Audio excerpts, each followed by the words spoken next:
Hey, what is going on, guys? Slick Joe here. Hope you guys are having a fantastic day and welcome back to the channel. In today's video, I'm going to be running through the best setup for the boss fight in Rave in the Redwoods. So if you do enjoy this video, be sure to leave a like and subscribe if you are new. Shooting for 30 likes as usual, so give that like button a slap and let's dive right in. So first off, let's talk about weapon choice. A pretty common question is always what guns should you use for the boss fight. So first and foremost, if you want to make this a lot easier on yourself, you're obviously going to want an upgraded crossbow. It's going to be crucial for filling up the skulls with souls during the first phase of the boss fight, because the zombies in the boss fight are a little more spongy, as in they take more bullets to bring down, so having one of these upgraded crossbows is extremely helpful since this phase does have to be done in somewhat of a quick manner. Now there are 4 upgrades to choose from, so which one should you get? Well, if you're on solo or you get to call the shots in the group that you're in, you're going to want the Whirlwind or the Acid Rain upgrade. Both of these are fantastic for killing lots of zombies quickly and don't take much aim or thinking to use effectively. The Whirlwind is my personal favorite, though I never complain if I get the Acid Rain one instead. As for the other two, the Trap-O-Matic can be super useful, but takes a little more skill to use to its full potential,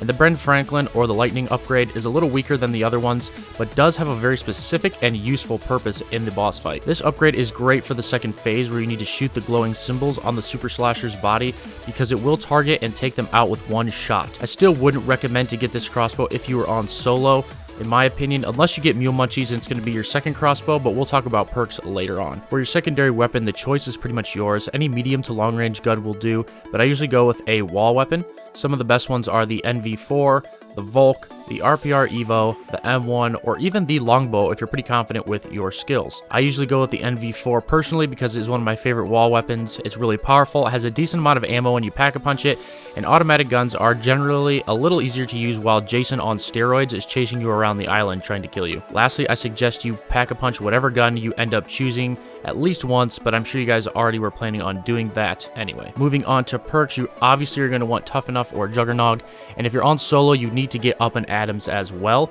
But even if you are on solo, I would still get Up and Adams before you head to the boss fight, because if someone on your team goes down, you don't really have a lot of time to revive them, so this can be really helpful in this kind of situation. As for the rest of them, Bang Bangs is extremely useful since the symbols in phase 2 of the fight take a decent amount of bullets to activate, and at the end of the fight, when you actually have to kill the slasher, he does take quite a few bullets, so it will help here as well.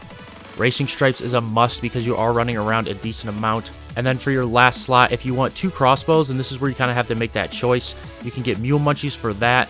But if you're not really a fan of having those 3 guns and 1 crossbow is fine with you, Quickies is extremely useful as well, so you can reload faster, switch weapons, all that kind of stuff. Obviously on co-op, you probably won't need more than 3 guns because you have other people running around helping you out, but some people just like to have that extra gun in their slot just in case, and if that's you, then there is no problem with getting Mule Munchies for your last perk.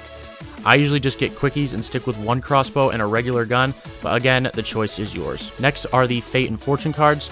Most likely you will already have at least 2 slots already taken up from cards that are very useful pre-boss fight. So the other 3 that can really save your ass are Perk Insured, where you get to keep your perks if you go down, Reanimated, where you instantly self-revive after entering Last Stand. So if you're completely out of Up and Adams, then you can pop this and you'll be able to get 1 last life to get back up again if you go down. Rising Phoenix is a good one if you're in a co-op game, because that will get all of your teammates up if they are down and you can't get to them. And then lastly, another good one is all of the ammos, which gives you a max ammo power-up, spawns it right in front of you, so you can grab that in case you do happen to run out of ammo. You do get quite a bit of max ammo through the boss fight, but there are some times where you might run out, and it can be helpful to have this to kind of back you up a little bit and have a kind of backup plan. Moving on, now as for the charms, you can get those charms that do have kind of perk-like effects, and I never really get one if I am planning to do the main Easter egg, but if you do want to pick one up before you head to the boss fight, there is a list of each of their abilities in the description below, so you can check that out and see which one you might want to get. Now the final piece to your setup are the grenades. For your main and primary grenade, gas grenades are going to be the way to go. Those are the best ones. And then either the repulsor or black hole grenades as your special grenade slot.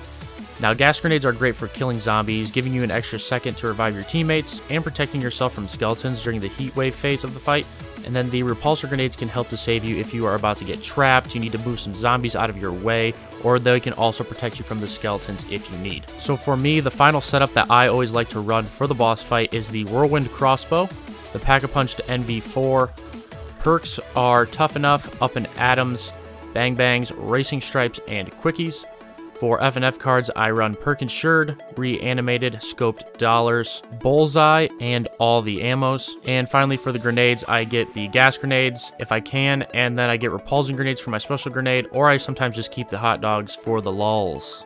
No! God, please, no! So there you go, guys. That is my guide for the best boss fight setup in Rave in the Redwoods. Be sure to leave a comment down below and tell me what things you always like to have for this boss fight. I'd be really interested to see what stuff you guys use that maybe I don't, how it differs, and what other things that you guys like that maybe I did not mention. Leave a like and subscribe if you did enjoy. Thank you guys so much for watching, and I better be seeing you in the next video. Catch you later.